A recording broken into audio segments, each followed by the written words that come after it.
صل على سيدنا ومولانا محمد وعلى سيدنا علي وسيدتنا فاطمة وسيدتنا زينب وسيدنا حسن وسيدنا حسين وعلى آله وصحبه وبارك وسلم اللهم صل على سيدنا. بسم اللہ الرحمن الرحیم. السلام علیکم ناظرین. پروگرام صبح نور کے ساتھ آپ کا میزبان نذیر احمد غازی حاضر ہے. ناظرین اکرام، حضرت ابو انیس محمد برکت علی صاحب رحمہ اللہ کی مشہور تالیف اسماء النبی الکریم صلی اللہ علیہ وآلہ وسلم سے ایک اسم مبارک پڑھنے کی سعادت حاصل کر رہا ہوں. سیدنا معلم صلی اللہ علیہ وآلہ وسلم، ہمارے سردار تعلیم دینے والے، درود و سلام بھیجے اللہ آپ صلی اللہ علیہ وسلم، آپ کی آل پاک اور آپ کے صحابہ کرام پر. سیدنا عبداللہ بن عمر رضی اللہ عنہما سے روایت ہے کہ ایک مرتبہ حضور نبی کریم صلی اللہ علیہ وسلم مسجد نبوی میں تشریف لائے تو دیکھا کہ مسجد میں دو قسم کی محافل ہو رہی تھی. ایک مجلس ذکر تھی اور دوسری مجلس علم. آپ صلی اللہ علیہ وسلم نے دونوں مجالس کی تعریف فرمائی اور فرمایا دوسری مجلس پہلی مجلس سے بہتر ہے. پھر آپ صلی اللہ علیہ وسلم مجلس علم میں تشریف فرما ہوئے اور فرمایا میں معلم بنا کر بھیجا گیا ہوں. ناظرین کرام، جب خلافت ملوکیت میں بدلی تو سیدنا علی المرتضیٰ شیر خدا کرم اللہ وجہ الکریم کا ذکر پاک کرنا ایک دور میں جرم بن گیا تھا. حتیٰ کہ نوبت یہاں تک پہنچ گئی تھی کہ ممبر کے اوپر کھڑے ہو کر اہل بیت اطہار پہ شب و ستم کیا جاتا تھا.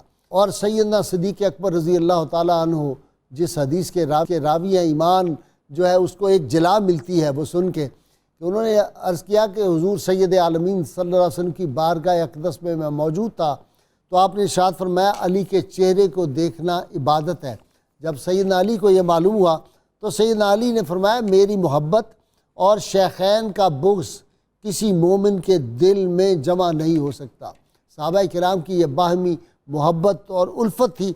اور ناظرین کرام، کچھ خوش بخت وہ بھی تھے جن کا ذکر رسالت مآب صلی اللہ علیہ وسلم کی زبان پاک سے لوگوں نے سنا.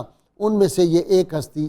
اور جب بھی وفاداروں کی تاریخ بیان ہوگی، وفا شعاروں کی تاریخ بیان ہوگی، فداکاروں کی اور جانثاروں کی تاریخ جو ہے وہ اس کا ذکر ہوگا تو ایک بڑا نام اس میں حضرت میثم تمار رضی اللہ عنہ کا ذکر پاک آئے گا. آج ان کی شہادت کے حوالے سے ہمارا پروگرام ہے. ناظرین کرام، یہ وہ تھے جن کو یہ سعادت نصیب تھی کہ سیدنا علی المرتضیٰ جب خلیفہ وقت تھے تو ان کا جو ساتھ حفاظتی اور خصوصی دستہ ہوتا تھا، یوں سمجھ لیں یہ اس کے رکن تھے، یہ کمانڈو تھے. اور صحیح معنوں میں سیدنا علی المرتضیٰ شیر خدا کے جانثار تھے.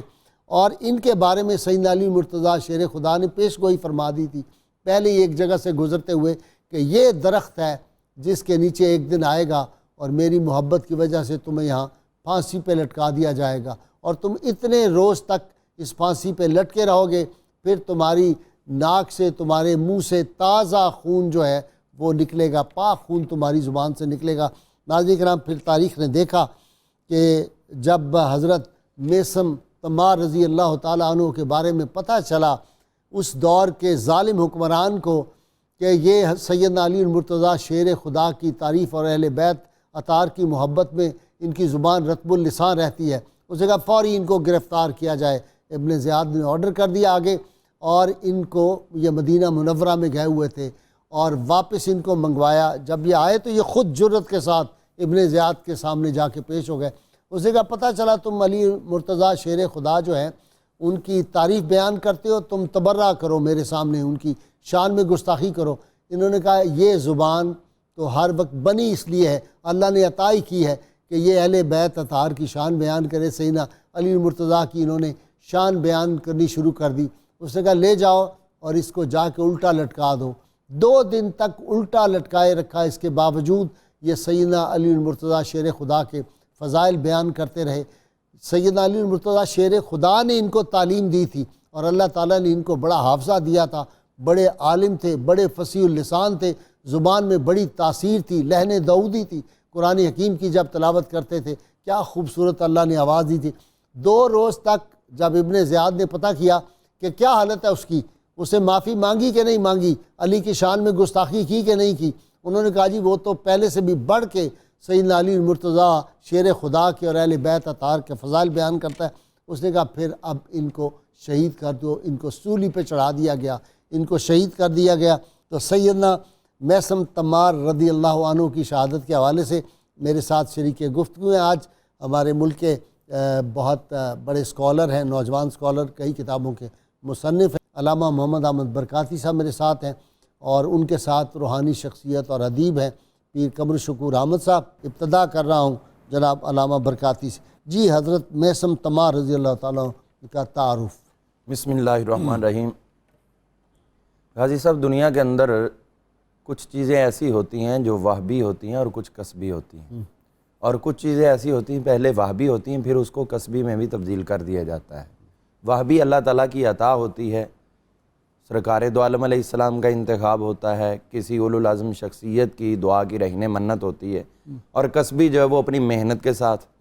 حضرت ابو سالم میثم تمار رضی اللہ عنہ یہ ان دونوں شخصیات میں ہیں کہ جو وہبی بھی ہیں اور کسبی بھی ہیں۔ واہ سبحان اللہ۔ کیوں وہبی؟ اس لیے ہیں کہ ان کی بشارت میرے آقا کریم علیہ السلام نے خود عطا فرمائی تھی، واہ قسام ازل نے پہلے ہی چن لیا تھا۔ اور کسبی اس لیے ہے کہ پھر انہوں نے اپنی محنت، جرت اور ہمت سے، شجاعت و بہادری سے ثابت کیا کہ واقعی میں اس چیز کا اہل ہوں۔ حضرت ابو سالم میثم تمار یہ علاقہ تھا نہروان کا، اور یہ اس دور میں سن 17 ہجری کے راؤنڈ اباؤٹ یہ فارس ایران کے زیر تحت تھا۔ کسرا اس کے اوپر حکومت کرتا تھا۔ یہ علاقہ دور فاروقی میں فتح ہوا تو اس میں یہ بھی تھے میثم تمار۔ تو ان کو جو ہے اس وقت تک ابھی تمار نہیں بنے تھے، صرف میثم تھے۔ تو یہ غلاموں میں آئے، ایک عورت نے ان کو خریدا اور 20 سال تک انہوں نے اس کی خدمت کی۔ سن 37 ہجری کے اندر حضرت سیدنا عمر فاروق، حضرت سیدنا مولا علی المرتضیٰ شیر خدا کرم اللہ وجہ الکریم آپ بازار میں تشریف لائے تو ان کو کوئی فروخت کر رہا تھا۔ اچھا، تو حضرت سیدنا مولا علی پاک نے دیکھا تو اس کا مطلب ہے کتابوں میں تو نہیں آیا، لیکن دیکھتے ہی پہچان لینے کا جو آگے آپ نے بیان کیا اس کا مطلب ہے کہ میرے آقا کریم علیہ السلام نے ان کا پورا حلیہ بیان فرما دیا ہوا، جیسے ویسے کرنے کا، جیسے ویسے کرنے کا۔ تو اسی طرح آپ نے دیکھتے ہی پہچان لیا، حالانکہ پیسے تھے وہ کسی بندے کو دیے خریدنے، کچھ اور آئے تھے، اس کو کہا پیسے سنبھال کے رکھو، میں آگے دیکھتا ہوں جو چیز اچھی لگی لے لوں گا۔ جب اس پہ نظر پڑی تو آپ نے فرمایا میں اس کو خریدنا چاہتا ہوں، بیچو گے؟ انہوں نے کہا ہاں بیچوں گا۔ انہوں نے دیکھا کہ اولو العزم ہستی ہیں تو ریٹ زیادہ ہی لگائیں گے، انہوں نے اپنی طرف سے بہت زیادہ ریٹ لگا دیا، 100 دینار سونے کا۔ تو جیسے ہی اس نے لگایا تو آپ نے اس کو بلایا، فرمایا چلو بھی اس کو دو۔ اس نے فوری پیسے نکال کے گننے شروع کیے تو اب وہ بیچنے والا جو تھا اس کی نیت خراب ہو گئی، کہنے لگا یہ تو میں غلط بیچ رہا ہوں، اس کا مطلب ہے اس کی ویلیو بہت زیادہ۔ حضرت نے اس کو بحث تکرار ہی نہیں کیا، فوری پیسے دینے لگے۔ انہوں نے کہا نہیں نہیں حضرت میں بھول گیا، میں تو ویسے بات کر رہا تھا، اس کی 100 نہیں ہے، اس کی 200 ہے، 200 دینار قیمت ہے۔ آپ نے فرمایا چلو بھی 200 دے دو۔ جب دوسرا 100 گننا شروع کیا اس نے کہا جی آپ دیکھیں یہ کیسا غلام ہے، اتنا اچھا، یہ بھلا 200 والا ہے؟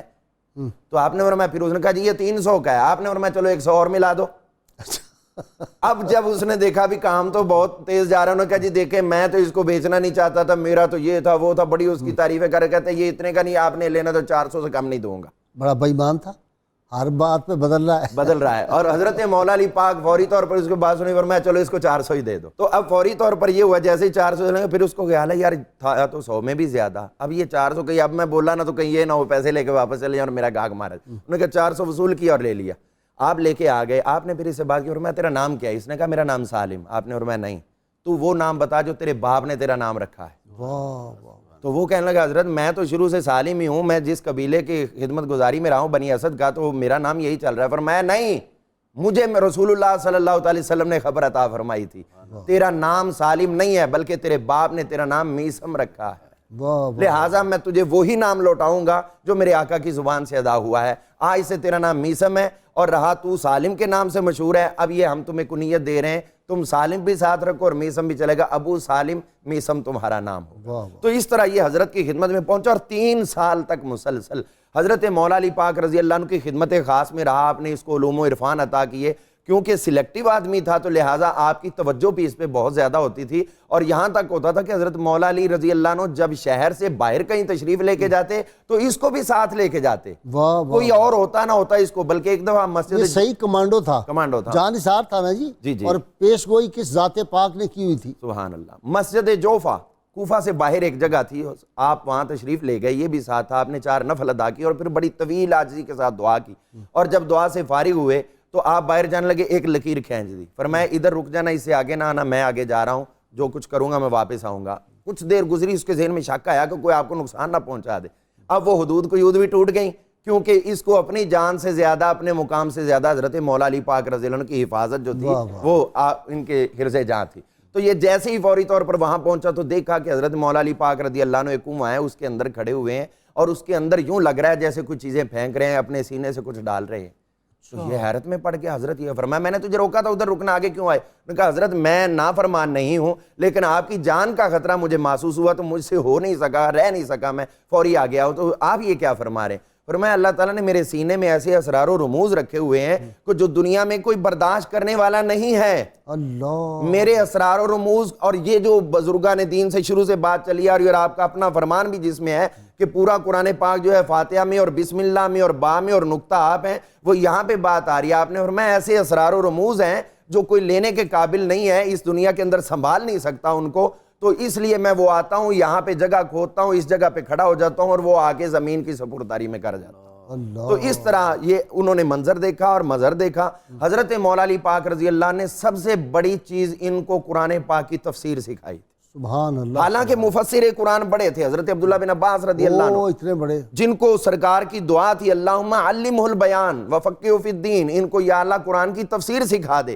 ایسے مفسر قرآن کی موجودگی میں کسی اور کا تفسیر کرنا یہ کوئی معمولی بات نہیں ہے، لیکن یہ بھی تو حضرت مولا علی پاک کی عطا تھی، یا یوں کہہ لیں کہ حضرت مولا علی کے جو اسرار و رموز تھے، علوم و عرفان تھے، وہ ان کے سینے میں منتقل ہوئے اور انہوں نے آگے دنیا کو پھیلانے شروع کیا۔ اللهم صل على سيدنا ومولانا محمد وعلى سيدنا علي وسيدتنا فاطمة وسيدتنا زينب وسيدنا حسن وسيدنا حسين وعلى آله وصحبه وبارك وسلم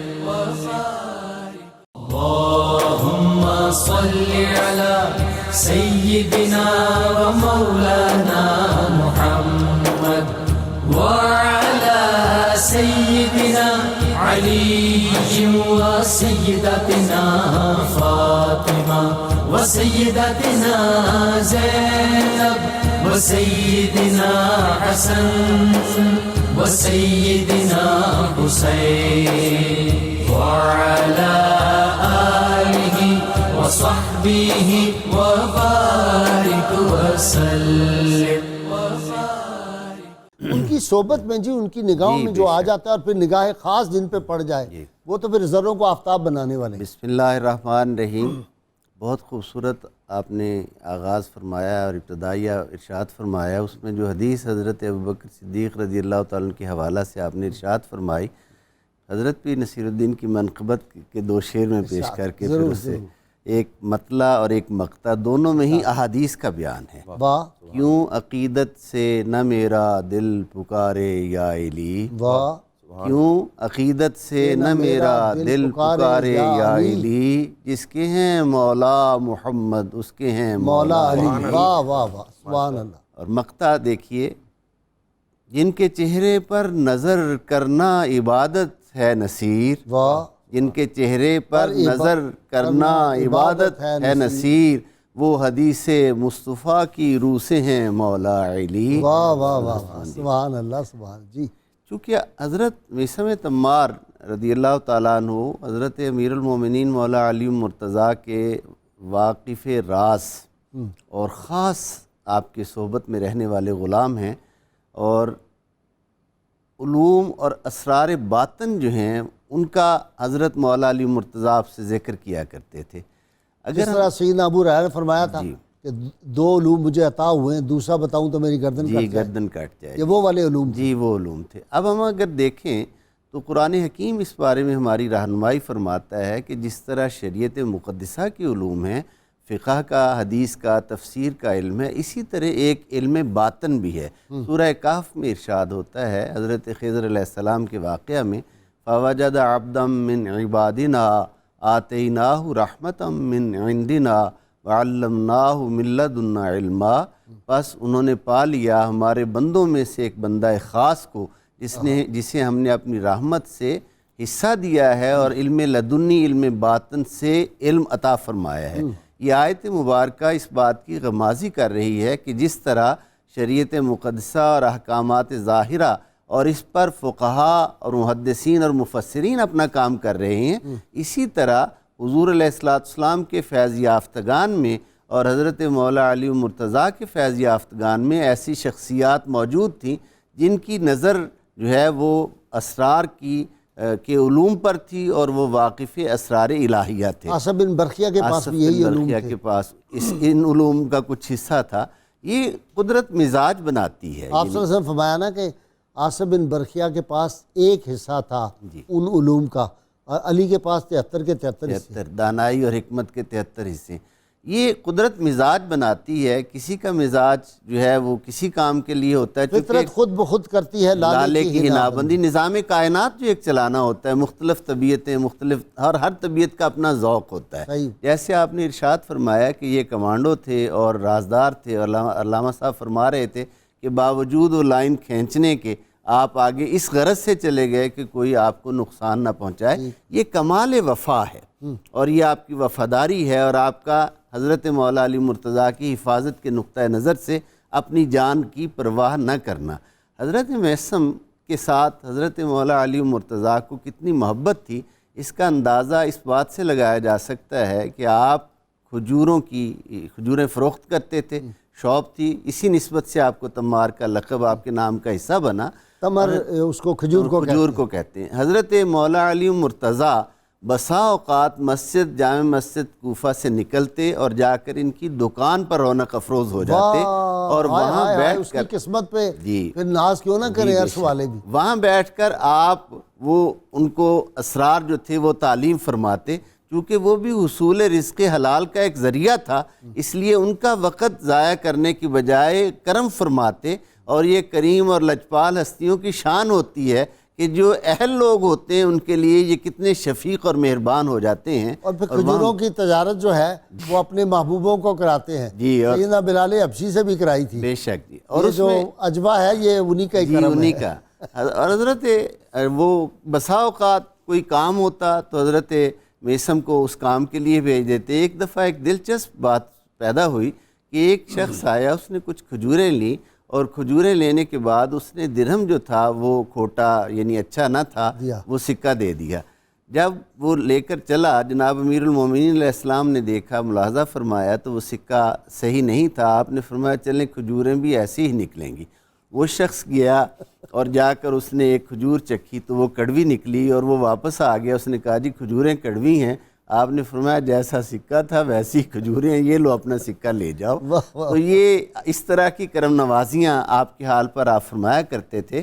اور اتنی دیکھیں ایمان اور ثبات جو ہے اس کا اندازہ ذرا لگائیے کہ کتنا پختہ مزاج تھا۔ جیسے آپ نے بھی ایک دو اشارے دیے کہ حضرت مولا علی مرتضیٰ فرما رہے ہیں کہ تمہیں پھانسی دی جائے گی، اور پھانسی دینے کا سبب میری محبت ہوگی، مجھ پر گالی کرنے کے لیے، مجھے برا بھلا کہنے کے لیے تجھے کہا جائے گا، تم نہیں کرو گے تو سولی پر لٹکا دیے جاؤ گے۔ ہم جیسا معاذ اللہ کو نسبت نہیں ہمیں غلامی کے سوا ان ہستیوں سے، لیکن ہم جیسا کو ہوتا تو وہ کہتا آقا آپ کی محبت، آپ اللہ سے دعا کریں یہ مصیبت ٹل جائے۔ لیکن حضرت میثم کا سوال یہ ہے کہ آقا کیا میں اس وقت ثبات مجھے نصیب ہوگا، استقامت مجھے نصیب ہوگی، میں کہیں اس بات سے بھٹک تو نہیں جاؤں گا؟ آپ نے فرمایا نہیں، تم اس وقت ثابت قدم ہوگے۔ تو کہا میں آپ سے اسی بات کی التجا کرتا ہوں، حق پر رہتے ہوئے اگر میرے ہاتھ پاؤں کاٹ دیے جائیں، اگر میری زبان کاٹ دی جائے، اگر مجھے سولی پر لٹکا دیا جائے تو یہ راہ خدا میں بہت کم ہے۔ آپ یہ دیکھیں کہ کوفہ کتنی آبادی والا شہر تھا، اس میں میسم بھی تو اکیلا تھا۔ ہائے ہائے ہائے ہائے۔ اللهم صل على سيدنا ومولانا محمد وعلى سيدنا علي وسيدتنا فاطمة وسيدتنا زينب وسيدنا حسن وسيدنا حسين وعلى آله وصحبه وبارك وسلم اللهم صل على سيدنا ومولانا محمد وعلى سيدنا علي وسيدتنا فاطمة وسيدتنا زينب وسيدنا حسن وسيدنا حسين وعلى آله وصحبه وبارك وسلم وسيدتنا زينب وسيدنا حسن وسيدنا حسين۔ ویلکم بیک ناظرین اکرام۔ پریس اعظم نوری، تاریخ اپنے آپ کو دہراتی ہے، واقعات کی مماثلت۔ حضرت حبیب بن زید کی شہادت، امام نسائی کی بھی شہادت، زخمی جس طرح کیا گیا ممبر کے اوپر مدینہ منورہ میں، پھر لے گئے وہیں آپ کو دفن۔ کیسی مماثلت آپ دیکھ رہے ہیں؟ بالکل سیدنا خبیب کا سامنے واقعہ رکھیں، حبیب بن زید کا رکھیں، اور میسم تمار رضی اللہ تعالیٰ عنہ کا، تینوں کو رکھیں، کوئی فرق؟ غیر صاحب بالکل فرق اس لیے بھی نہیں ہے کہ آبجیکٹیو ایک ہے نا جی تینوں جگہ پہ، بلکہ ہر جگہ پہ جہاں پر بھی جانثاروں نے اپنی جانیں قربان کی ہیں وہاں پر چونکہ آبجیکٹیو ایک ہے، اللہ اور اس کے رسول کی رضا، اہل بیت کی محبت، چونکہ مقاصد ایک ہیں، لہٰذا ان مقاصد کے حصول کے لیے قربانی کے جذبے بھی اسی طرح ایک جیسے ہی بڑھ چڑھ کے سامنے آ رہے ہیں۔ میں یہاں پر حضرت میسم تمار پہ ایک فکرے کی اجازت، میں بڑا معذرت کے ساتھ، یہ جو ہے نا کاسمک ورڈ عالم اسیر، اس پہ ریسرچ ہوئی ہے کہ کاسمک ورڈ میں یہ جو ہمارے الفاظ اس وقت ہم بیان کر رہے ہیں، ہماری شکلیں، ہمارے ایکشن، یہ سارے محفوظ ہو رہے ہیں۔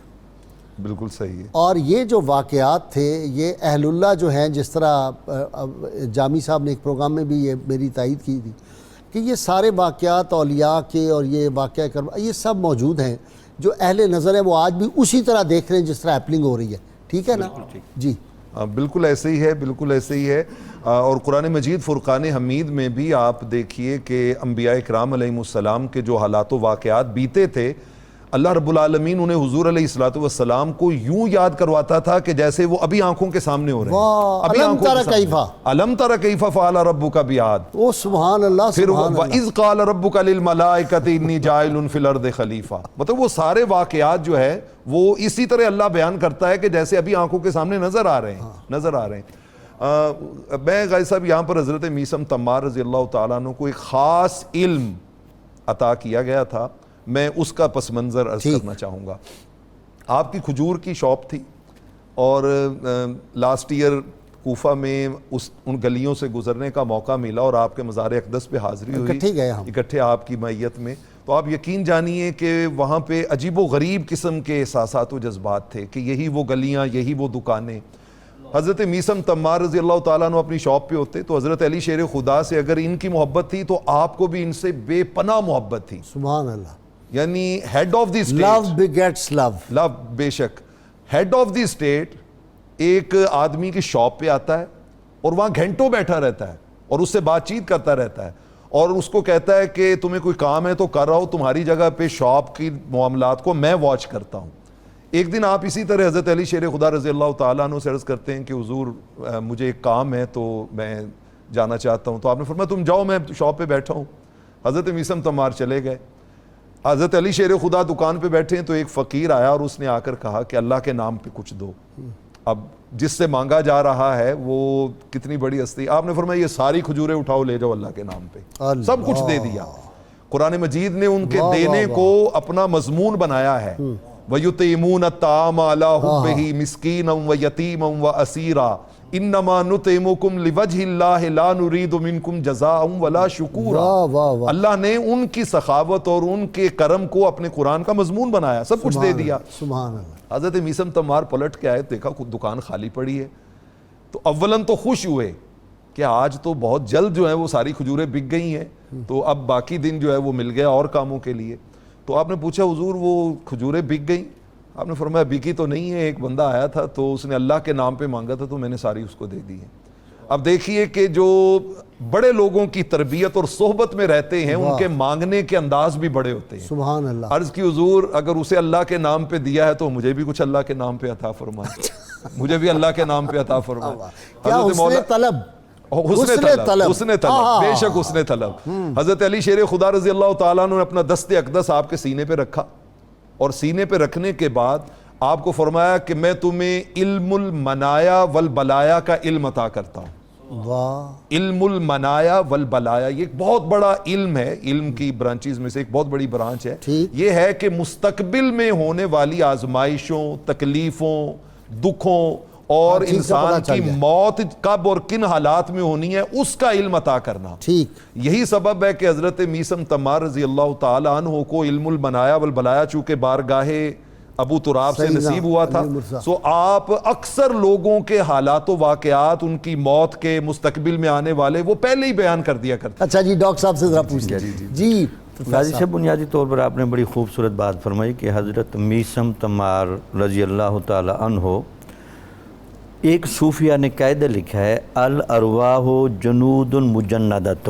سبحان اللہ. یہ تصوف کی ہر کتاب میں اس قاعدے کو بیان کیا جاتا ہے. کتاب اللمع والے نے اس کو بیان کرنے کے ساتھ امام واسطی رحمۃ اللہ علیہ کا یہ قول نقل کیا ہے کہ جتنی بھی ارواح ہیں ان میں بعد زمانی اور مکانی بھی اگرچہ آ جائے, لیکن جو روحیں وہاں آپس میں مانوس ہوئی تھیں, کٹھی ہوئی تھیں, وہ دنیا میں بھی ان کے کٹھے ہونے کا سبب آئے گا اور آخرت میں بھی وہ کٹھی ہوں گی. سبحان اللہ, سبحان اللہ, سبحان. بلکہ سلسلہ اویسیت جس کو کہتے ہیں کہ جس میں حضرت اویس کرنی رضی اللہ تعالیٰ عنہ کے نام کی طرف اس کی نسبت ہے, اس کا پہلا اصول یہ ہے کہ ارواح جنود مجند کے تحت جن ارواح کی جن ارواح سے مانوسیت تھی, مطابقت تھی اور مناسبت تھی, ان ارواح کو ان کے قریب کر دیا گیا. واہ واہ واہ. وہاں تو ملے تھے آپس میں, وہ وہاں ملتے بھی ہیں, اگر ظاہری ملاقات نہ بھی ہو سکے فیض رسانی کرتے ہیں. اور فیض رسانی بھی ایسی ہوتی ہے کہ خواب میں اس کو اتنی بار زیارت کرائی جاتی ہے. یہی وجہ تو تھی کہ حضرت اویس کرنی رضی اللہ تعالی عنہ جب حضرت سیدنا عمر رضی اللہ تعالی عنہ اور حضرت سیدنا علی رضی اللہ تعالی عنہ سے وہ حضور نبی اکرم صلی اللہ علیہ وسلم کے بارے میں باتیں پوچھتے تھے تو زبان حال سے پتہ چلتا تھا یہ سب کچھ دیکھ چکے ہیں, اور پھر بار بار کہتے تھے کہ آپ کی لطافت اور آپ کی جمالیت کے باوجود تم زندہ کیسے ہو. ایک خوبصورت بات آپ کو سناؤں. سبحان اللہ. ریممبرنگ گاڈ ایک بڑی لاجواب کتاب ہے, گائی ایٹن کی, بعد میں مسلمان ہو گئے, صوفی تھے. انہوں نے ریممبرنگ گاڈ میں ایک بات لکھی ہے, کیا بات ہے. انہوں نے لکھا کہ افریقہ کے جنگلوں میں کچھ خانہ بدوش ہیں, وہ رہتے ہیں جنگلوں میں ہی, بہت جب گھنے جنگل ہوتے تھے ان میں رہتے, اور وہ گناہ نہیں کرتے تھے, مطلب مذہب نہیں تھا ان کا, کوئی گناہ نہیں کرتے تھے. تو ان کا جو بڑا ہوتا تھا وہ بہت پاکیزہ انسان, تو وہ کہتے ہیں کہ ان کے پاس کوئی ٹیلی فون کچھ نہیں ہوتا تھا, لیکن انہی کے رشتہ دار 100 میل 50 میل 500 میل دور رہتے تھے. اگر کوئی وہاں فوت ہو جائے تو وہ خیال کے ذریعے ان کا رابطہ آپس میں ہوتا تھا, اور وہ اطلاع دے دیتے تھے کہ فلاں پیدا ہوا ہے, فلاں فوت ہو گیا, اور وہاں پہنچ جاتے تھے. تو وہ کہتے ہیں کہ صرف جو بندہ گناہ نہیں کرتا اس کو یہ کیفیت حاصل ہو جاتی ہے, اور جو پھر اللہ کا ذکر کرنا شروع کر دے اور رسول اللہ صلی اللہ علیہ وسلم کے دامن سے وابستہ ہو جائے, اس کی روحانی قوت جو ہے, گائی ایٹن کہتا ہے, اس کا پھر کیا مقابلہ ہو سکتا ہے. جی یہی وجہ تھی نا غازی صاحب. دیکھیں ارواح جنود مجند کے تحت جب یہ ارواح منتخب ٹھہری اور اللہ کی چنیدہ ٹھہری, تو یہی تو وجہ تھی کہ حضور نبی اکرم صلی اللہ علیہ وسلم نے اپنی مجلس میں حضرت اویس کرنی کا تذکرہ کتنی مرتبہ سبحان اللہ، فخر کے طور پر کیا کہ میری اور پوری امت شکل میں بیان کر دی، پوری شکل بیان کی.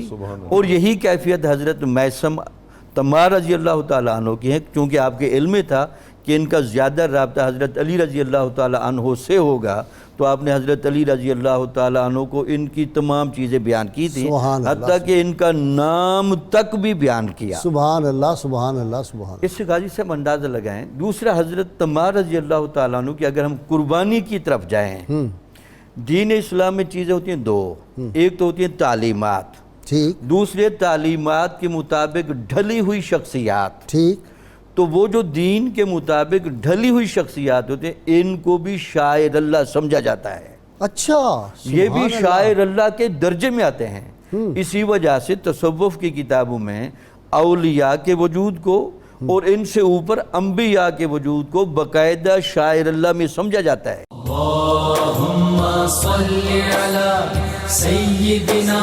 ومولانا محمد وعلى سيدنا علي وسيدتنا فاطمة وسيدتنا زينب وسيدنا حسن وسيدنا حسين وعلى آله وصحبه وبارك وسلم.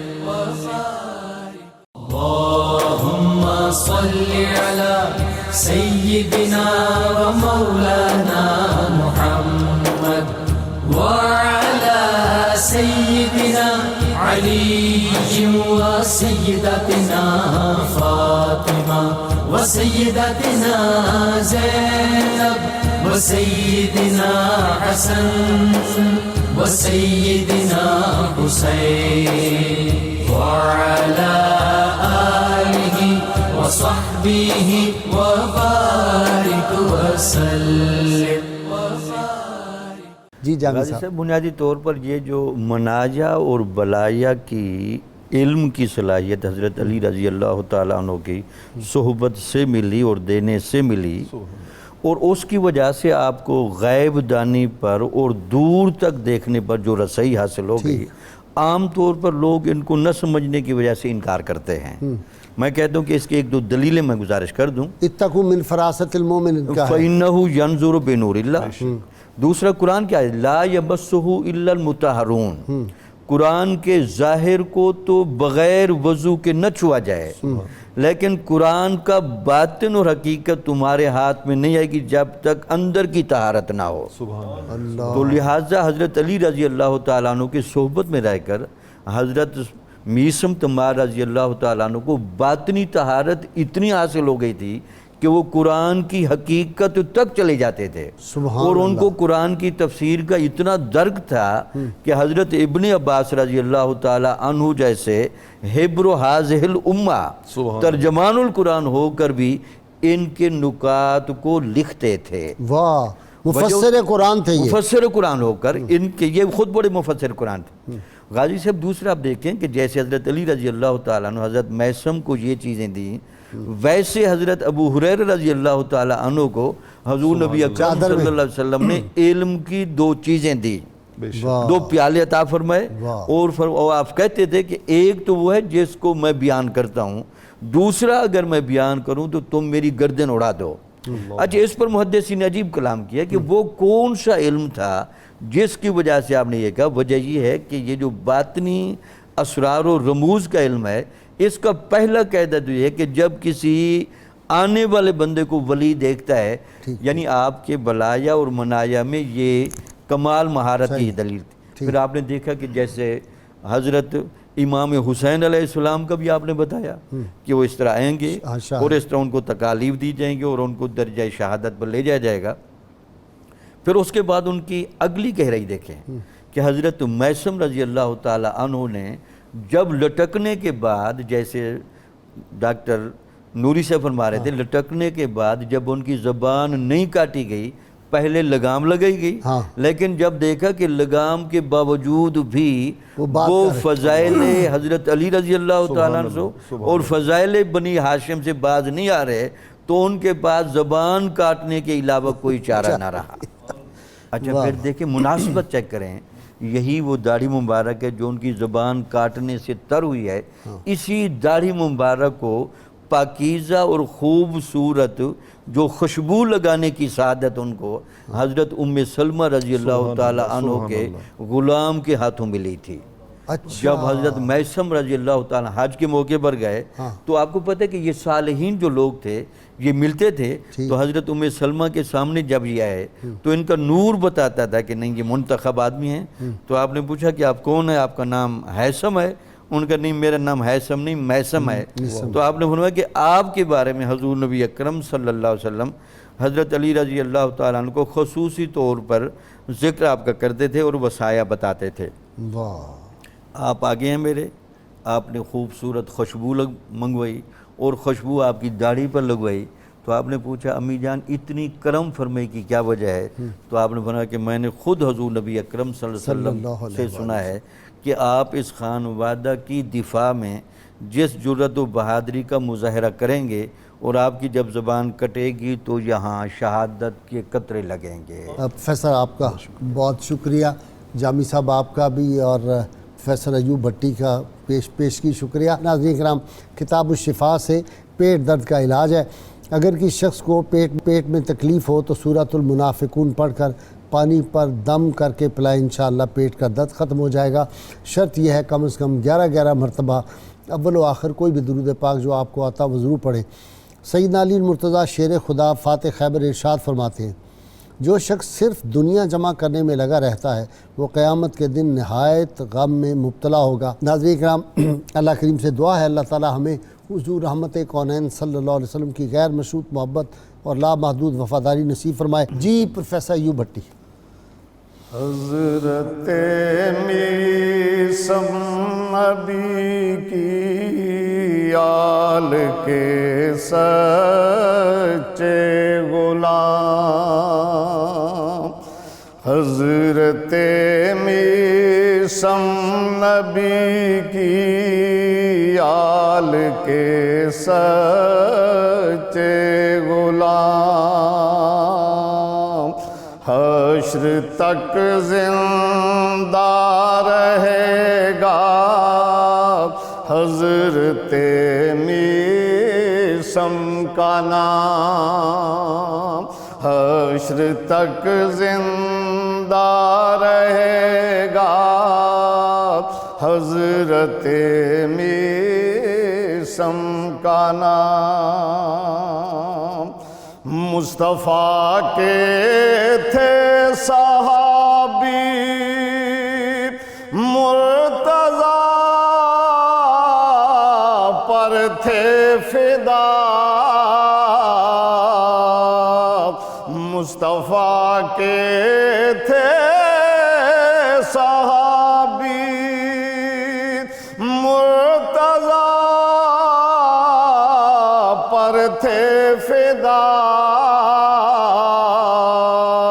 سب غلامان نبی کرتے ہیں ان کا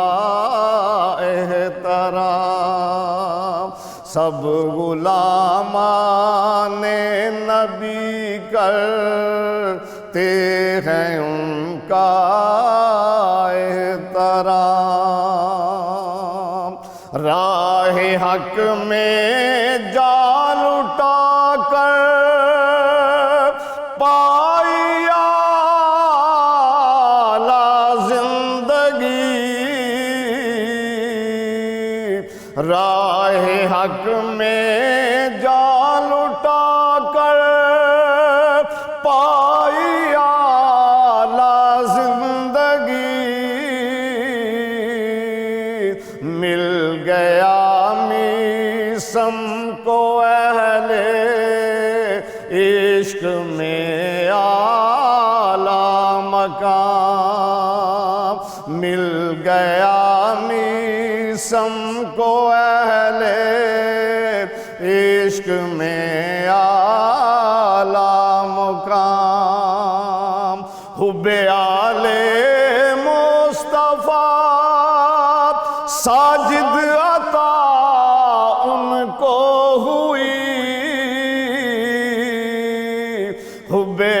آل مصطفیٰ ساجد عطا ان کو ہوئی، اس لیے عشاق ان کو پیش کرتے ہیں سلام، اس لیے عشاق ان کو پیش کرتے ہیں سلام۔ حضرت میثم نبی کی آل کے سچے غلام، حشر تک زندہ رہے گا حضرت میثم کا نام۔ اللهم صل على سيدنا ومولانا محمد وعلى سيدنا علي وسيدتنا فاطمة وسيدتنا زينب وسيدنا حسن وسيدنا حسين وعلى آله وصحبه وبارك وسلم۔